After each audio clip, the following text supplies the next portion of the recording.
All right, guys, today we're going to talk about Standard 3.3b. Standard 3.3b deals with the different types of Reconstruction that were pursued after the Civil War. And you can see from the EQ there, the essential question, where the two different types are presidential and congressional Reconstruction. So we're going to talk about what the differences are and how they affected the United States as a whole. Let's jump into it. The first type of Reconstruction is presidential Reconstruction, and this makes a lot of sense. The president, Abraham Lincoln at the time, was fighting the war largely because he wanted the country to be united. He didn't want it split apart. And he believed that the differences the country faced could be addressed through the means set out in the Constitution. So in other words, they could sit down in Congress, they could debate the things that needed to be debated, and he thought there was a good answer to that. So because of that, he thinks it's very important for everybody to get in one room, for the Union to be, well, united, and for these discussions to happen. So he says, let's make it very, very easy for people to come back to the Union. Specifically, he says, I'm going to make a plan that says only 10% of the people in a state have to take an oath of loyalty to the Union before it can send congressmen. Guys, 10% is nothing. 10% of 100 is 10 people. So that's a very small number of folks who would have to agree that, yes, we want to go back to the Union. Again, he wants to make it as easy as is humanly possible. That seems like it would be a really great plan, except that on April 14th, 1865, Abraham Lincoln is shot and killed while he's watching a play called Our American Cousin at Ford's Theater there in Washington, D.C.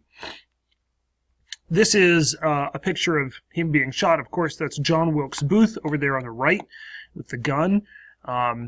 He jumps off of the balcony, lands on the stage, breaks his ankle. Somewhere in the mix, he yells, "Sic Semper Tyrannis," which means "thus always to tyrants," or "we should always kill tyrants." And then he runs out into the night. Well, Lincoln is taken next door, where he dies early the next morning. But this is a big blow, not just because the president's killed, but because his plan for Reconstruction is now in really shaky ground.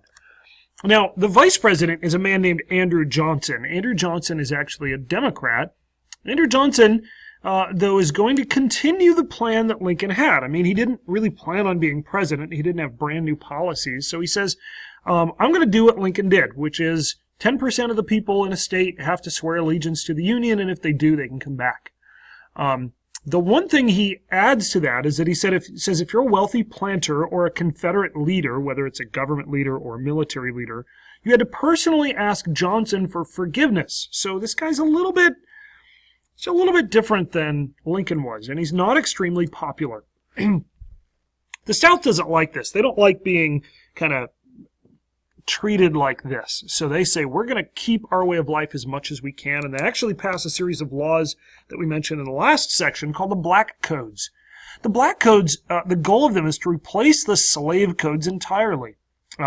So we're basically making legal slavery now. It says things like, if you're homeless and you're black, then a punishment that's suitable is that we can put you on a plantation and make you work. Okay? So there are serious limits on what the freedmen could do. They're specifically trying to ignore the 13th Amendment, and that is then one of the things the states would have to do, recognize the 13th Amendment specifically, before they could form new governments. Until that point, they would be run by either the federal government or agents of the federal government who would come down and run things for them. But it's not a popular way to go. Well, of course, the Southerners are very upset at how things are going, so there's a lot of violence toward African Americans. There's a lot of lynching. Confederate states or former Confederate states vote in old Confederate officers and Confederate officials to Congress, so they're still being defiant. They're saying, we don't want to change anything. You can make us be back in the Union, but we don't want to be in the Union. The South continues to oppose the Freedmen's Bureau because it's trying to help the African Americans. They don't want the 14th Amendment to be passed, which is going to keep everybody protected equally under the law. So Congress is fine. If you come in here with that kind of attitude, we're going to kick you out of Congress, and Congress will not admit Southern officials, and basically sends the 14th Amendment out, again, giving equal protection to everyone, for ratification. this makes things turn really ugly. Okay, Lincoln, when he set out with his Reconstruction plan, the 10% plan, was really just trying to keep things happy and everybody gets along, but that clearly isn't going to happen now. We talked about that in class. Now let's move on. In 1866, things change. It says there's an 1866 midterm election. A midterm election is one that happens between two presidential elections. So, for example, currently it's 2015. We have an election in 2016. There will be another election in 2020. So, 2 years after the next election will be 2018. There is an election that year. It's just not for president. It's for people in Congress, for congressmen and senators. So the way that it typically works is that if people are really happy with the president, then at the midterm elections, they'll usually vote for people of the same party. So if, say, Hillary Clinton wins the election in 2016, and people really like the job she's doing, then the Democrats will probably pick up a number of seats in Congress in the 2016 midterm elections. On the other hand, if they don't like what she is doing, then they would vote for Republicans. Now, in 1866, Andrew Johnson is the president. Andrew Johnson is a Democrat, but people are really frustrated because it doesn't look like presidential Reconstruction is working. He's trying to get everybody back, but the Southerners who come are just very belligerent. They just want to fight. And so the North says we need to be much more direct with our approach. We need to do something that's much more hands-on, and as a result, they elect a veto-proof Republican majority to Congress. And these Republicans are extreme Republicans. We'll talk about them in 1 second.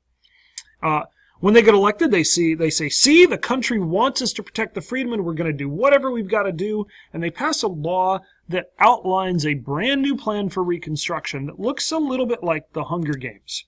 It says the Union is going to split the South into 5 military districts that will be run from the central government. So again, like the Hunger Games with districts and the capital. There you go. That's what it's called. We're treating the South like they're conquered enemy territory. And the point of this is the South can enforce the Reconstruction Amendments. The soldiers can reinforce the Reconstruction Amendment. So if African Americans are not being treated equally, well, that's a violation of the 14th Amendment. The soldiers would come and make sure that they were being treated equally. If black people were being sent on to plantations because they were violating the black codes, the soldiers would come, get them off the plantations, and protect them. The deal is the troops were going to stay there until the South agreed to accept and abide by the 13th, 14th, and 15th Amendments, the Civil Rights Amendments, or the Civil War Amendments. Well, Johnson is a potential problem here because he could veto things and slow things down, so the radical Republicans actually impeach him. This is a good time to talk about impeachment. A lot of people think that impeachment means you're going to kick the president out. That's not quite true. It's basically the process by which you kick the president out, and it doesn't always end in kicking him out.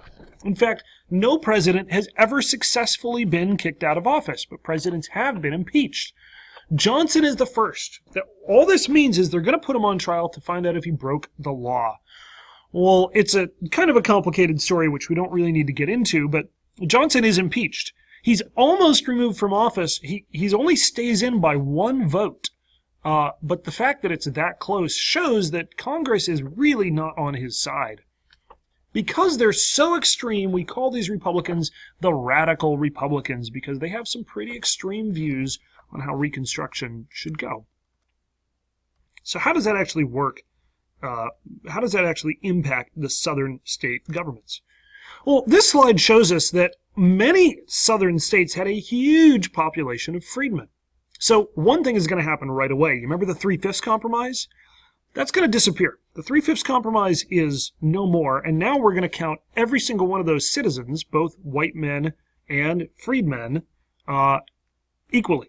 Okay, so there's going to be more representation in the South. But if you look at a state like South Carolina, look, there are only about 300,000 white citizens and about 411,000 black citizens. So, of course, they're a huge voting bloc. These guys are going to change the way that things get voted for in the South. So when black people get to vote, they're going to vote for, of course, the radical Republicans who want troops to protect them. And they're going to vote for African Americans. They're going to send them to state legislatures. They're going to send them to the federal government as well, to Washington, D.C. Now, Southerners in the South really don't like this. And so they start coming up with names for these Republicans. Northern missionaries, which actually came down to tell the South about Jesus. They figured anybody who enslaves folks must not know about Jesus. So they came down. There are other people who came down to sell things. They would put everything they owned in basically a suitcase, but they didn't have suitcases. They put them in bags made out of carpet. And so the Southerners called them carpetbaggers. It's kind of a, nickname that just says, oh, those carpetbaggers. On the other hand, there's one group they hated even more, and that was the scalawags. Scalawags are people who grew up in the South but suggested that they work with the North. Okay, I'm okay with the troops being here because, we ought to treat the African Americans equally. They'd say, you scalawag. They'd hate those people. Okay. And so you'd see things like this political cartoon where you've got the KKK walking away. We'll talk about the symbolism there. They've hung an African American. This would be a carpetbagger. You see he's from Ohio carrying the carpetbag. And the title of it is A Perspective Scene in the City of Oaks. What they're saying is, this could happen in the City of Oaks if you carpetbaggers are going to come down here. Now, one more thing I would point out, it's a donkey that symbolizes the KKK, and that's because the Democratic Party was the party of the South. Okay, so basically they're saying the Democratic Party is the one protecting us from all these changes. Now that's changed significantly over the years, but that's how it was at the time. Now, during this time, there were a lot of changes in the South. Okay, the Reconstruction governments were able to set up social services programs for African Americans and poor white folks. They established public schools for African Americans and poor white folks, and really, life gets better for everybody in the South. A lot of people won't ever admit it because they hated the fact that the North had done this and forced it on them, but life was getting better. The downside is that the Southern economy was still based on cotton and agriculture. There's just no way to get around it. That is the thing that they're equipped to do in the South. That's what the soil's good for. That's what the climate's good for. It can't be done a lot of other places. At the same time, the value of cotton fell. England started getting more and more from places like India, and so it wasn't worth as much. So now African Americans were still very, very dependent on white landowners.